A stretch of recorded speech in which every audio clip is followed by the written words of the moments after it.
Some things just go together. Wine and cheese, flowers in springtime, and yes, books and bottles. We pair your favorite author with your favorite drink. Your host of Books and Bottles, Benita Johnson.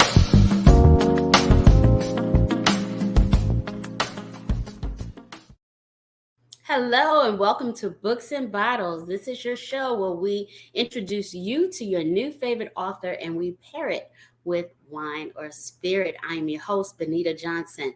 If this is your first time, you're in for a treat. You're going to love our show. We bring you some of the freshest content and introduce you to cool people. If you've been with us before, welcome back. We know it's been a while, but we got some good stuff coming up. And I am so excited to introduce you to one person that I call a friend. I have known this author since we were little girls, spending all day in the beauty salon. And I can't wait for her to tell you her story. So the book is called Hurt Daughters, a Memoir. And I will introduce you to Shannon D. Jones. Hello. Hi, thank you for having me. Of course. I am so excited to have you on the show. So I gotta tell our viewers, of course, we haven't seen each other in a lot of years, right? Right. And so, but we follow each other on Facebook. And when I saw that you wrote a book, I was like, I'm buying it right now. And I think I would right on it, ordered it, because I feel like I know you. You know, I know your people, I said. We do. Yes, we stayed in that salon for hours together as little girls when we were like held hostage. So now we grown. So it is so good to see you, Shannon. Likewise, thank you again for having me. I'm super excited. So tell us about becoming an author. I want to talk about that first. What made you want to share your story in this book? Well, actually, it happened when COVID hit. And I will be super honest. I was at home and I think reality set in. It was August of 2020. And I was watching BET, the No Limit BET series that Master he did. And I was like, oh yeah, I remember them. And, he was just talking about his life. And I never knew that back then he was out in the 90s. And when he gave his life, and I watched the series and I'm like, okay. And then an epiphany hit me, Benita. It was like, you need to tell your life. You need to share your memoir and your story. Put it out. You encourage women and people respect you. And that's kind of hard for me, because I just like to give. It's kind of hard for me to receive feedback, but, from people. And then when God told me that, honestly, everything was divinely orchestrated. I didn't know what to do, how to write a book, who to call, didn't know anything. I picked up my laptop. I started typing. I didn't even know if I was supposed to buy any type of computer equipment to write a book. I just went with what God had already provided. My laptop, and I had Word on there, and I just typed. So August 2020, I kept it moving. Each day I persevered and I started in writing the book. I took classes. I found information on books. It's when you're obedient and you follow through, you'll be surprised with all the things that will come to you to help you. So that was just pretty much it. I was a little vulnerable, but I was like, at the end of the day, you don't know what you made help, what you went through and how you went through it can help somebody else. Absolutely. And, I commend you for answering the call. A lot of times, we feel like we're supposed to be doing something, but we really don't do it. And we come up with every excuse. Like you said, I don't know how, I've never done this. Who do I call? You just kept moving. You said, I'm going to write down some words and all of that stuff will come later. So I commend you on doing that. So you talked about the vulnerability and just opening up and sharing your story. How was that process? Just going through that rawness and putting Shannon on some paper? Very hard, because to know me, I'm a private person. I grew up, grandmother, I talk about her a lot in the book. Yes. My grandmother, Eva, you know her. I remember And, Eva. and my parents, yes, my parents and just my whole tribe with certain things in life. You tell some and you keep some. You don't tell all of your business, that type of thing. And Yes. I had to open up a little bit more. I had to give. I had to let these young girls own up to women. I was hurt. I went through this in school. My feelings got hurt when they didn't like me. Why don't you like me? What did I do to you? You don't like me because of clothes and shoes? Just a lot. I dealt with that, so I do understand. I definitely understand.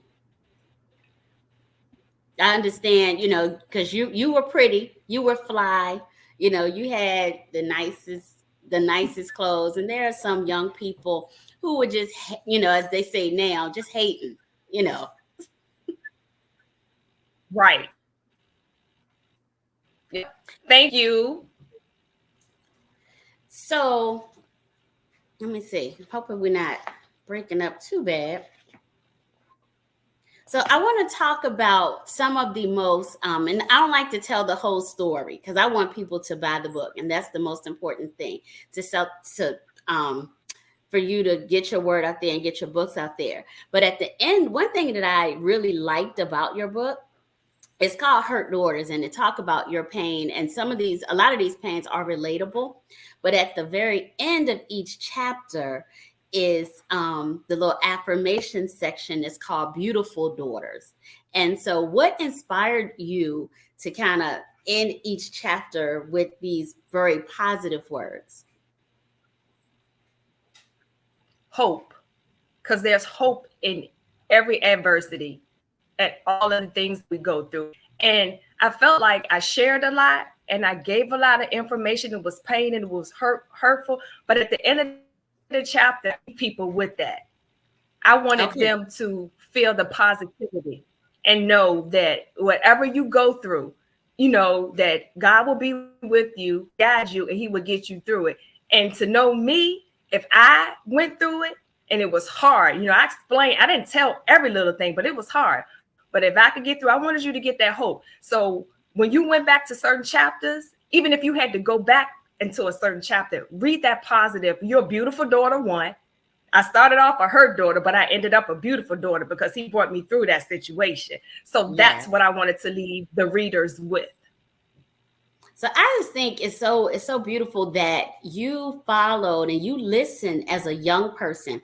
There's a part in the book that you talk about. I think you were late teens maybe, and just you heard, don't go that way, go this way, and you were always obedient. Where did that come from? Where did your who was the catalyst to help you be so faithful and so strong and just listen?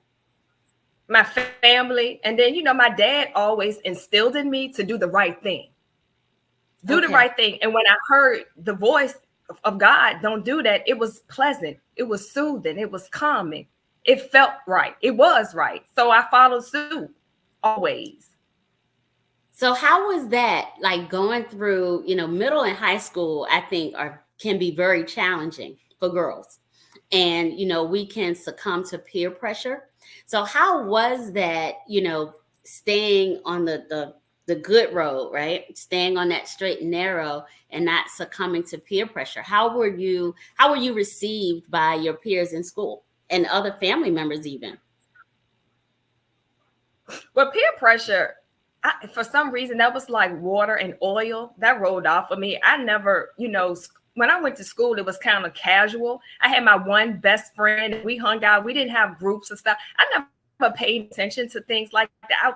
I really wasn't around peer pressure like that for me. A lot of things were like immature to me for certain things. So I was like, oh, I don't want to hear this, or I'm not going to listen to this or do this. So it went on. And I always felt, I always looked up to you guys. You guys were 2 or 3 to me, and you all came to school.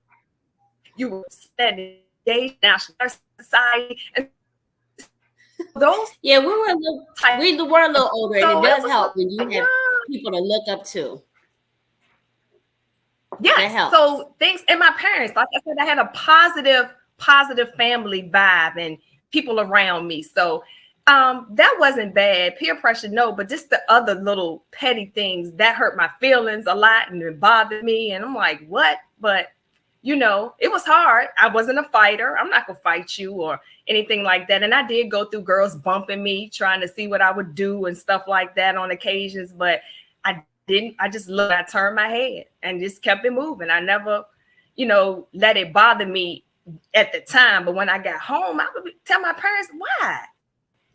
I'm not a fighter. And I didn't want a reputation of being like that. I always protect my character and my integrity as a woman. So, and a young girl at the time. So you did. That's beautiful. So thank you. Want to talk a little bit about how your faith pulled you through what a time that I believe was probably one of the most challenging times of your life, when you lost Grandma Eva and your grandfather George. Auntie, I'll be very honest. I'm not over that. And I say it in the book. My parents divorced and loss of my grandparents. I haven't healed from that. I grieve pretty much, I'm not going to say every day, but it's hard. But I took it one day at a time. And I'm going to tell you, I had a lot of private conversations with God. And he helped me. He showed me. And then I have beautiful people in my life to support me and keep me coming. And they still to this day make sure I'm good or with certain things. But I was only 22 years old. Yeah. And I was ignorant to life on certain things, And when that happened, I can't even describe the pain that I felt. And I didn't even know how I was going to get through that because my grandma was such an intricate part of my life. The lady, oh my gosh, she just did so much for me and to me. And it was just deep. But to really answer your question, as she always told me, Shannon, hold on. And I took one day at a time. And I do know at this very second that she's with me. She sees me, both of them, they're proud of me.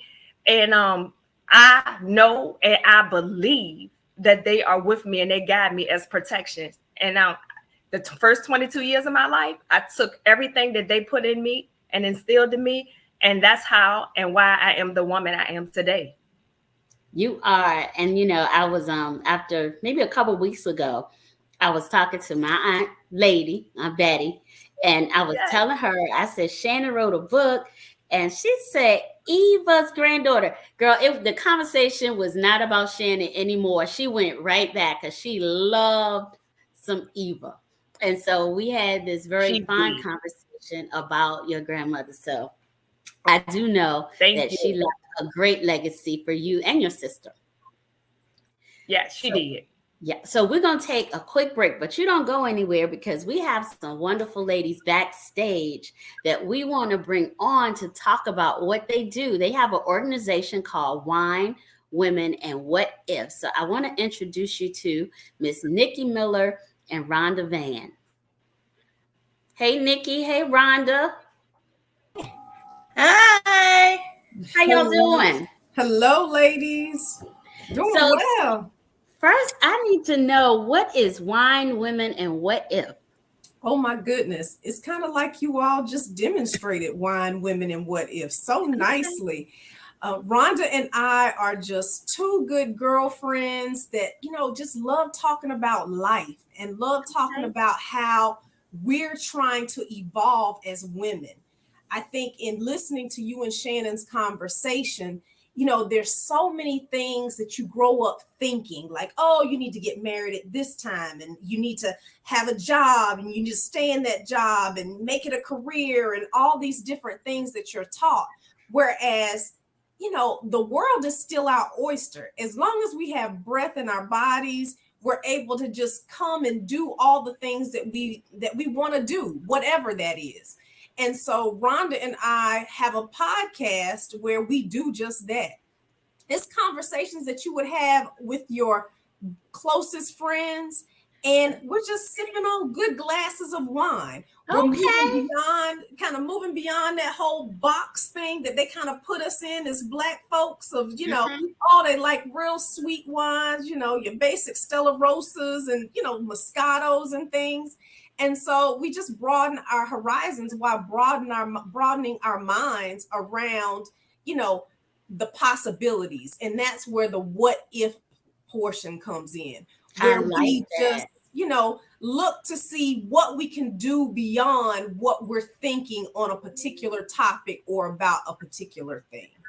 Okay. So how did y'all get started? What prompted, this needs to happen?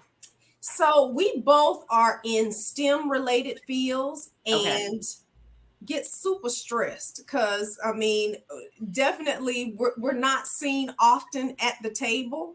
And by us not being seen often at the table, we needed a positive way to kind of get our thoughts out there and be able to go back and do it again another day.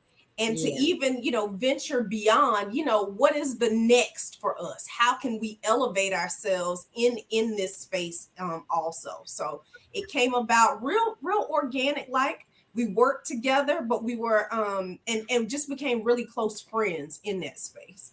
Okay. And when did you start the podcast? I'm sorry. I don't know if I'm probably missed that. You probably told me. I just didn't hear it. Ron, so it was in 2018. Yeah. Okay. Yep. That's awesome. Yeah. So we should add that we do have a sommelier on the podcast with us. And he introduces us to the wine, like Nikki said. So we're learning and growing with our audience as well. I like that. So you have a som who comes on and he educates on the wine, and then the women just have the conversation. Mm-hmm. That's so cool. Yeah. So what are y'all drinking today? So today we have a lovely Merlot. Like we're spending money on like all these different things from Thanksgiving to Christmas coming up, various holidays. So you know what? We wanted to introduce something that was budget friendly, but also tastes really good for especially these cold winter nights. And so we have a Decoy Merlot that we're sipping on tonight. So okay.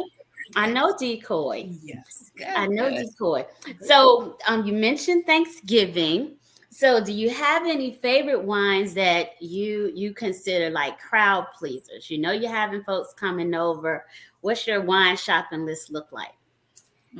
So it varies for me. And I mean, everybody in my family kind of has an eclectic mix of taste. So I usually try to pull a nice red, a nice white, and then something that's sparkling in there. But when it comes to my red, my go-to is a Sergagio Zinfandel. Okay. Amazing. Not necessarily one of your cheaper Zinfandels, but where is it from? You know what? It's from the French region. Okay. Yeah. Okay. Yeah. How about you, Rhonda? Yeah, so I would say I am not so much a wine drinker, so I don't really have a favorite. I like to taste them all. But if I'm having family over, that's the good thing about our podcast. You get to learn. So let people try with what, they may not have tasted before. Come over and have a variety of wines available, because like Nikki said, everyone's taste is different, but you also pair it with your foods differently. So I do like this Decoy, though. It is one of my favorites, but I don't want to lie, I also like a little Stella Rosa every now and then. So, I mean, the thing about wine, I've been in the wine industry since 2005, and folks like everything. And so, and the more we drink, we learn to appreciate a lot of different things. You may not like it, but the knowledge makes you at least understand and appreciate. And y'all are amazing, because let me tell you, when people come to my house, it's like, oh, well, I only buy what I want, and I don't care. That's a thing too. Yeah, you don't like it? Okay, more for me. So how do people hear your podcast? So you can find us on, all your basic podcast platforms. Thank you. We're on, Apple. You can find us on Spotify. So, whether you're an Apple user or an Android, you should be able to find us on one of those on your basic platforms. Yeah. Okay. So we're going to have about 3 or 4 minutes of a woman, wine, women, and what if moment. And Shannon's going to join this conversation too, because a part of her book talks about relationships. And Shannon is not married and she doesn't have kids. And I don't know you ladies' status. I'm divorced and my kids are adults. My favorite person is my grandson. Kids know, they already know. But, there is sometimes a lot of pressure on women, as you mentioned, Nikki, about, where we should be at a certain point in our life. So Shannon, I'll start with you. Has that been, I know, what you wrote in your book, but just for our listeners, our viewers, has that been a challenge? And just listening to people's judgments, and how have you handled it? No, because I'm gonna be honest, knowing who I am and being confident, I think I kind of exuberate that out. And, I don't, really get into much. And society puts stipulation on things, quote, say where you, and my journey is not set up like everybody else's. So if, I'm 50 years old, I'm proud of it. If it's 51 to 50 for me, then that's my journey or whatever. Right. But it's personally sometimes life does. I'm not perfect, or, but I just keep on walking, stay focused, and yeah, it's because I know the pressure. And trust and know that one day it will come when God it will. on. If that's what you want, if that's what you want, it will come. How about you, ladies? Rhonda. Yeah. So Shannon, I'm so glad you said that you don't let the pressures of the world dictate your walk. I too am a strong woman of faith, and what God has for me is for me. So I try not to, succumb to all those pressures. I'm divorced and I have 2 adult children, and we're friends, and it's just what life is now. But I know that there's better for me. So I like that you don't allow people to dictate. But at some point, there are some times like you're in your room and you're by yourself and whatever it is, watching Hallmark, a Love Lifetime, whatever those things are, or maybe reading a book, right? You do kind of sometimes you're like, oh, it would be nice, right? But you don't stay in that space. So I just encourage you on your journey. Like, what God has for you is for you. Yeah. Miss Nikki, you want to chime in? And so I'm recently engaged. Congratulations. Thank you.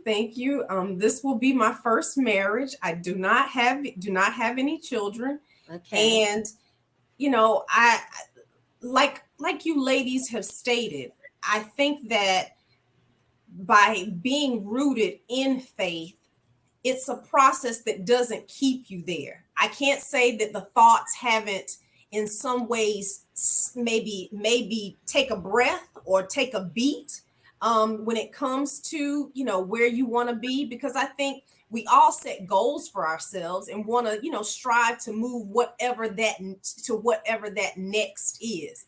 But it is ultimately that you take it one day at a time and you look towards whatever situation you may be in, or whatever thought process, that continuous thought process or cycle that you can get into, that this ain't gonna last always either. Yeah. Like, better days are coming. One of the songs that I go to is by Daryl Coley, When Sunday Comes. I know my Sunday is eventually going to come. I might be stuck in Monday through Friday right now, but Sunday will eventually come. So I think that comes through just living life, right? Like just taking it day by day and looking to be optimistic about it instead of maybe getting down into those, valley type situations where you could easily get stuck. I'd be lying if I didn't say I hadn't hit some and hadn't stayed in there maybe longer than what I needed to.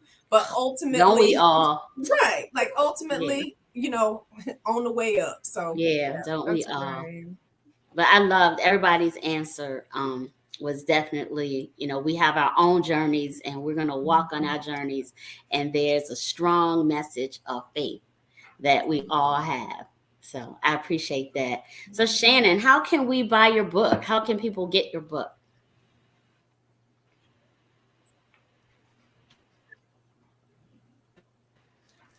Yes, my book is available on foreverbe.com. And you can follow me on Instagram at foreverbe.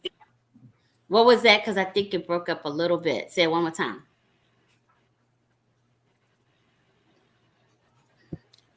I'll make sure we list it because we got a little bit of delay. So on my website, foreverbestill.com. Okay, foreverbestill.com. Got it. So I encourage y'all to get this book. It's amazing. It's definitely a story of faith and perseverance. And you can see this lady. I love your which one of your social media handles is the Lena Horne one? Because you do look like her. One of your social medias is the Lena Horne. Lena Horne personal. Yes, you do my look personal like Instagram page. You look like her, beautiful, just like that. And ladies, Rhonda and Nikki, thank you so much. I encourage our listeners and our viewers to find your podcast. I definitely will.